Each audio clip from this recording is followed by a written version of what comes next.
पुणे महानगरपालिकेच्या निवडणुका गेले 3 वर्ष रखडलेल्या आहेत, तर त्याचा काय परिणाम झालेला आहे कामांवरती? लक्षात घेतलं पाहिजे आपण की 2022 पासून आज 2025 हे जवळपास 3 वर्षाचा कालावधी उलटून गेलेला आहे आणि अजून सुद्धा निश्चिती नाही की पुणे महानगरपालिकेच्या निवडणुका कधी होतील.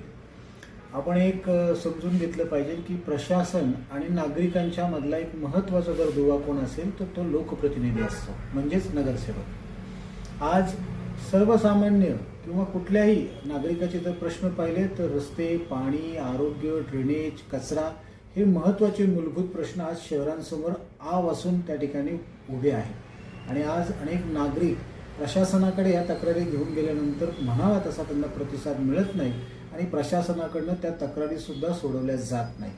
आज जो प्रशासनावर दबाव नगरसेवकांचा असायचा आणि नगरसेवक एक प्रकारे प्रशासनाकडनं या नागरिकांची कामे करून घेत होता, ती पूर्णपणे 3 वर्ष झाली ठप्प झालेली आहे.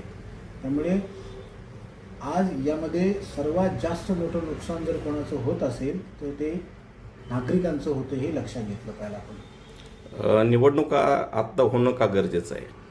हे बघा, निवडणुका तर या संविधानाने दिलेल्या अधिकारानुसार दर 5 वर्षांनी स्थानिक स्वराज्य संस्थेच्या निवडणुका हा झाल्याच पाहिजे. पण आज कुठल्या ना कुठल्या तरी कारणास्तव या निवडणुका पुढे ढकलल्या जात आहेत. आज ही निवडणुका घेण्याची सर्वस्वी जबाबदारी ही राज्य शासनाची आहे, पण आज राज्य शासन यामध्ये कुठेतरी दिरंगाई करताना दिसत आहे.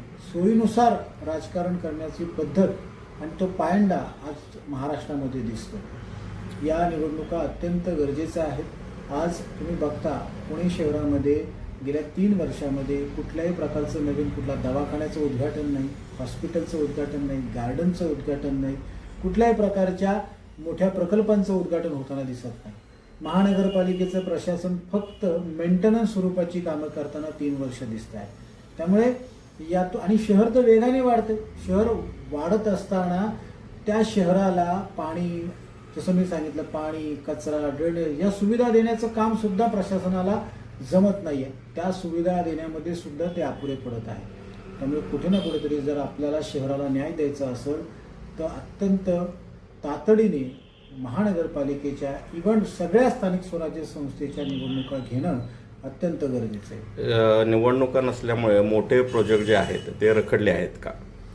स्वाभाविक आहे. तुम्ही बघा ना, आज की पुणे महापालिका जर पाहिलं तर नदी सुधार प्रकल्प सोडला तर आज कुठलाही महत्त्वाच्या प्रकल्पाकडे महानगरपालिकेने लक्ष दिलेलं नाही.